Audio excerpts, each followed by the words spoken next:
This is part 6 of our ride from Victoria, British Columbia to Sturgis, South Dakota. Today is our 3rd day in Yellowstone, and we're going to do the east side of the park and then out to Cody, starting at Lake Yellowstone Hotel before heading up to see the canyon. This hotel is across the road from the water and has pretty views. The staff at the hotel told us the park was asked to use the hotel for the movie The Shining. The park said no, as they didn't want the guests scared. Then we were told of the rumors of the ghosts haunting the hotel.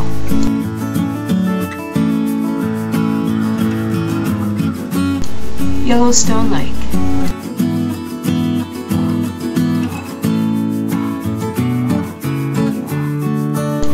Lake General Store. This is a short walk down the waterfront away from the hotel.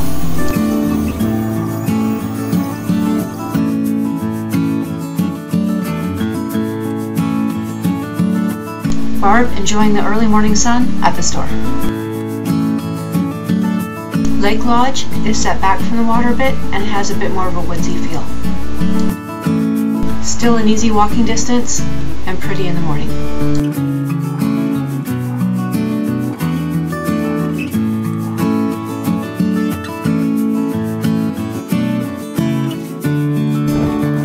This hotel was booked full, but we didn't see many people around.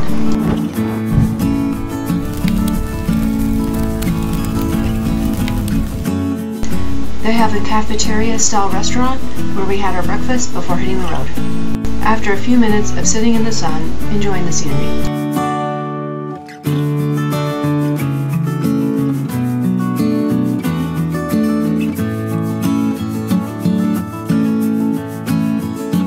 A herd of buffalo on Grand Loop Road. This is the same spot we saw the buffalo on the night before. Again today, there were some buffalo really close to the road and pretty much on the road before we got to this spot. The map for the trails and the roads around South and North Rim. Starting with South Rim. The parking lot was already pretty full.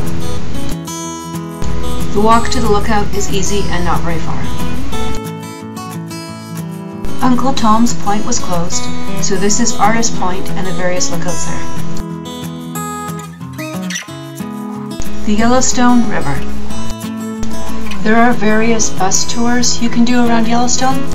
This seemed to be a popular spot for them, as we saw many buses, making this area and these lookouts really busy. Here we are at the end of the South Rim Trail. The start of the North Rim. This is crossing the bridge on the drive before we get to the canyon. North Rim Drive is one way with several stops with lookouts. Because of time, we did not do the hike to the lower falls, but we did stop at all the lookouts. The same waterfall, now from the North Rim side. The road is narrow and it's a bit of a mess with people parking everywhere. It really helped having our little bikes that could fit into all the tight spots. The Yellowstone River downstream from the falls. We didn't see any tour buses on this side of the canyon. Continuing on Grand Loop Road North towards Tower Fall. Dunraven Pass. There are many hiking trails into the wilderness of Yellowstone. Most of these are a half-day or a full-day hike, so we didn't do any. We were lucky and didn't get stuck in a traffic jam like the one in the background. Here's Barb and her bike at the lookout. Yes, set of snow, and it got down to freezing during the nights, and this is in August. My BMW, and my gear for a few months away from home. Barb's Himalayan does not go freeway speed, so the 45-mile-an-hour speed limit in Yellowstone was very nice. Tower Fall.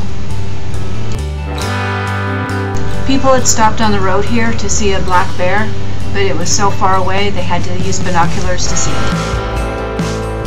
We expected traffic jams due to animals in Yellowstone, but did not expect the bad driving in general. We saw many people over the yellow line. Our first of many bison in this area. This is on Highway 212 on the way out of the park. We saw the bison in the distance and there was a safe place for us to stop, so we waited for him to cross the road. As we continued slowly, these guys jumped out about 20 feet in front of me. Our celebration after riding through many bison on the road. Barb rode through it quickly and I went beside a truck, with the bison on the other side. There was a gentleman filming for a nature show. He was trying to get the bison mating, which is basically what they were doing, running on and off the road. There was a group of Harley riders that passed the bison with the trucks beside them just after I did. The traffic going the other way was really cooperative and stopped to wait for all us bikes to go by safely. Once we passed the bison traffic jam on Highway 212, there wasn't that many people. We saw more motorcycles in this area than cars. Cook City, Silver Gate.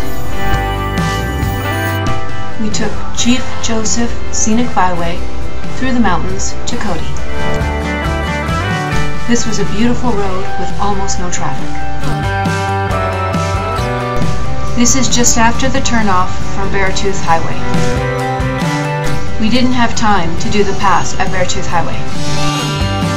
We would have needed an extra day to do the detour.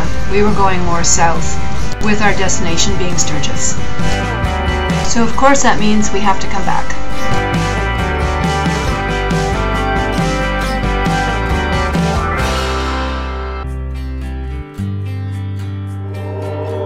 Sunlight Bridge. During our stop here, we met a fellow rider who wanted to take us to his campground. We did not go and we continued the journey by ourselves. This area was really pretty, but in a different way than Yellowstone. We feel higher up in the mountains, and with not as many trees, still being able to see quite a distance.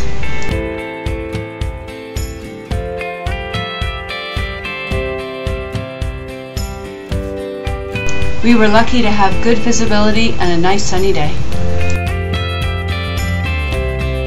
Sunlight Creek running below Sunlight Bridge.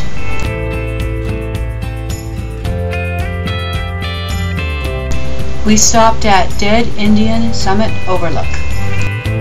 This is on Chief Joseph Scenic Byway in the Shoshone National Forest.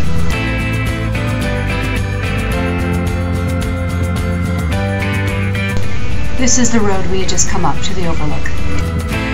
We still had the road pretty much to ourselves. Another place with beautiful views. The Shoshone National Forest became a national forest in 1891, making it the first national forest in the United States. We made it through all the switchbacks to the top and met a friend. The Shoshone National Forest is 2.4 million acres. It is common for roads to be closed here in the winter due to high snowfall.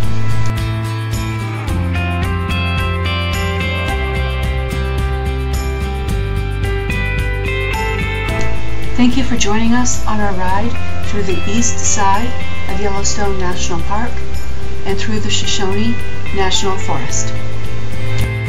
Please hit like and subscribe and you will be notified for our next video.